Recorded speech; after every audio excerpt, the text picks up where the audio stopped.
Hi, everyone. My name is Mary Werdebaugh, and I'm Director of Community Outreach of Organic Remedies, Medical Marijuana, and Grower Processor here in Pennsylvania. We are very excited to go over these topics for you and give you a one-on-one background of medical marijuana and the medical marijuana program. We will also go over qualifying conditions, the science behind the stigma. We will explain THC, CBD, and mention terpenes as well.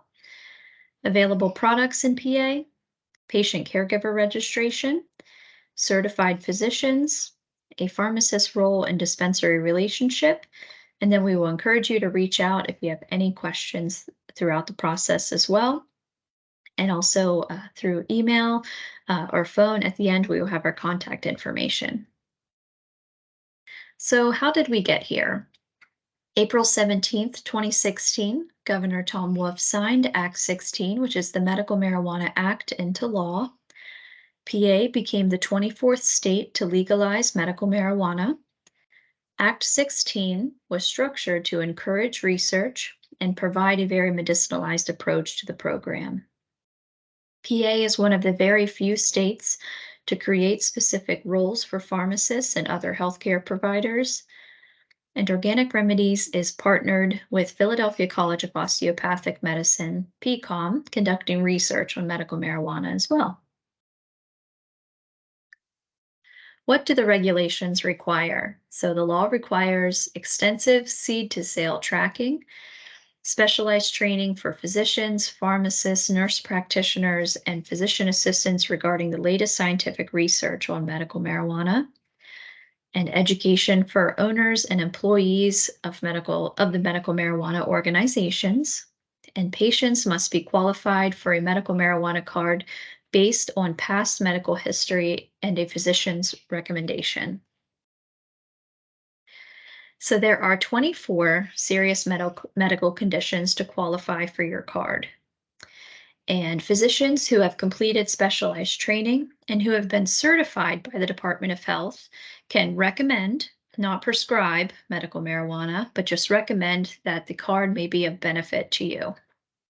If you experience ALS, autism, anxiety disorders, cancer, including remission therapy, Crohn's disease, chronic hepatitis C, damage to nervous tissue of the spinal cord, excuse me, dyskinetic and spastic movement disorders, epilepsy, glaucoma, HIV or AIDS, Huntington's disease, inflammatory bowel disease, intractable seizures, multiple sclerosis, neurodegenerative diseases, neuropathies, opioid use disorder, Parkinson's disease, post-traumatic stress disorder, severe chronic or intractable pain, sickle cell anemia, terminal illness,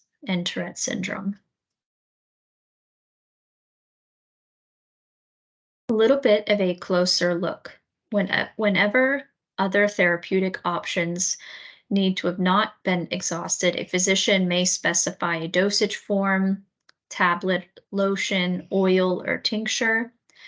They may specify a strain, like an indica for an evening or sativa for daytime, or a dose, or to take multiple times per day or milligrams per day. Or what we generally see is that a physician may leave the specifics dispensing entirely up to the pharmacist or other practitioner working within the medical marijuana dispensary. So, a little bit about the science behind the stigma. We will talk about marijuana and phytocannabinoids, the endocannabinoid system, and then a bit about your CB1 and CB2 receptor. The endocannabinoid system works to balance our physiological system. We will also refer to the endocannabinoid system as ECS, and your ECS helps regulate homeostasis throughout your body to ensure all is working within balance. Your ECS is produced naturally within the body and is relatively new to research as well. Your CBD and THC are both phytocannabinoids, which means they are produced by plants. And the ECS is often referred to as a key and lock model. Cannabinoids act like the keys, while receptors act like the locks. And as they work together to essentially fit into the lock and key effect, you will experience effects. There are two main types of receptors within your body: your CB1, which is primarily found in the brain and central nervous system, and your CB2 receptor is mostly in your peripheral organs, especially in cells associated with the immune system. These receptors are found on your cell surfaces. Your endocannabinoid system, again, has one goal, and that's balance within the body. And this works to keep the body balanced in an emotional, external, and physical environment. And it's a very unique endogenous system, and it is the reason why medical cannabis may have multiple therapy uses, including those 24 approved conditions. Your CB1 receptor helps produce the effects of appetite stimulation, pain suppression, perception changes, muscle relaxation, and seizure suppression. And your CB2 receptor often helps pain suppression and anti-inflammatory responses. There is many components of marijuana, and THC and CBD are just the main two present in the cannabis plant.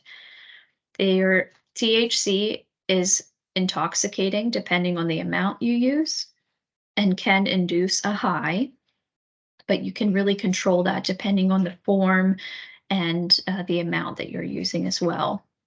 There is varying levels within different cannabis strains depending, on the batch and the breed of the plant. And THC, when it is used appropriately, can help with pain, stress, nausea, appetite loss, and sleep disorders. CBD is non-intoxicating and does not induce a high and can counteract some of THC's intoxicating effects, which is why often in the medical program, you will see products that have a 1-to-1 equal ratio to still get the pain relief and counteract the high. But all different ratios are available, and that's something you can talk to one of the pharmacists about. And CBD can also help with anxiety, arthritic pain, inflammation, and sleep loss. THC and CBD are just the main two, but there are many different cannabinoids, which are the chemicals in the plant. There are many different available dosage forms in PA. There is a solid and oral form, and all of these have offer different onset effects and how long they last. It can depend with your experience with cannabis and your absorption levels and other medications you are on. It's a very one-on-one approach, and why you will want to talk to a pharmacist whenever you're getting started being a medical marijuana patient. But the different forms available are solid oral forms like tablets and capsules. There is oral liquids, tinctures, which are often oil-based, or we have nano-emulsion tinctures as well, which is a water-soluble liquid. And we also have Rick Simpson oil. Topicals, creams, ointments, and transdermal patches, which are great for localized pain relief. And then vape oil for more of an immediate onset effect of a concentrated material like wax, or you can use dry leaf flower, an inhaled or vaporized form as well. It is very important to start low and go slow. There has never been a recorded overdose or fatality attributed to cannabis ever. It is very safe and effective, but it is not a completely benign product. So everyone is very different. And like we said previously, is a very one-on-one approach with you and your practitioner or pharmacist that you're working with to make sure it's best and managed best for you. Every product in Pennsylvania at the medical marijuana dispensaries are laboratory tested for concentration and contaminants. And marijuana can be safely used within the supervised routine of medical care, but start low and go slow. Becoming a patient in Pennsylvania, so the first step is to register for the program through the medical marijuana registry online. And you need a physician to certify you that you suffer from one of the 24 medical conditions to qualify for your card. There is a list of approved physicians on the Department of Health website. And if you need to be referred to someone or have any questions about that, at the end of the presentation, there will be a number of all of our dispensaries. Feel free to call a local one to you, and we'll be happy to refer you to someone that can help you get your card. And then once you get your physician certification, you must pay for your medical marijuana ID card. The fee is $50, and individuals who participate in Medicaid, PACE, PaceNet, CHIP, SNAP, or WIC will get a no-cost option. And then once you get the medical marijuana then after you get your card in the mail, sorry, you will go to the local dispensary to purchase your medical marijuana. And for caregiver requirements, so if you are interested in becoming a caregiver for a certified patient, you must be at least 21 years or older. And a case-by-case basis, you may reach out to the Department of Health with this if you are under the age of 21. And you must be a Pennsylvania resident to pick up products for a registered patient and be a caregiver. And you must have a valid Pennsylvania driver's license or state-issued ID card with your current address, and you will complete a criminal history or background check and not have been convicted of a criminal offense relating to the sale or a possession of drugs, narcotics, or a controlled substance in the last 5 years to qualify. And then you will register and obtain an ID card that will allow you to pick up medical marijuana at a Pennsylvania dispensary. Caregivers may provide to an unlimited amount of patients, and a patient can designate up to 2 caregivers assigned to them. And before you purchase your products at a dispensary, we really encourage you to have a one-on-one consultation with a pharmacist. We will go over many, many different questions that you have, any current medications that you're on, any concerns that you may have, and questions as well. So you'll have the opportunity to meet them either over the phone or in person, depending on what you would like, your preference. And pharmacist consultations are always free of charge. Appointments can be made at your convenience. We have daytime, midday, and evening hours available 7 days a week. And you can also work one-on-one with our trained patient care specialists at the dispensary for recommendations based on your patient history as well.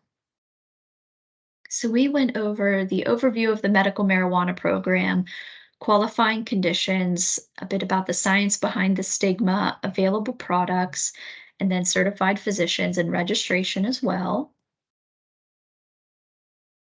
And Organic Remedies has 6 dispensary locations.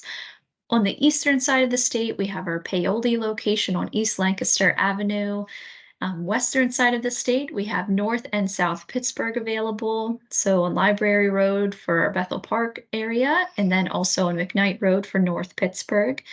And then we have 3 locations as well: South Central, Chambersburg, Enola, and York. And we also have our grower processor in South Central PA, in Carlisle, Pennsylvania. And I have my information and also our president, Eric Hauser's information as well. We would love to hear from you. And if you have any questions, please reach out to any of the dispensary numbers or reach out to my email, and I'm happy to give you some guidance. We wanted to thank you from the bottom of our hearts for your service and sacrifice for our country and freedoms. And thank you so much for tuning in. And we hope you learned something from this. And if you have any questions, please reach out. Thank you so much.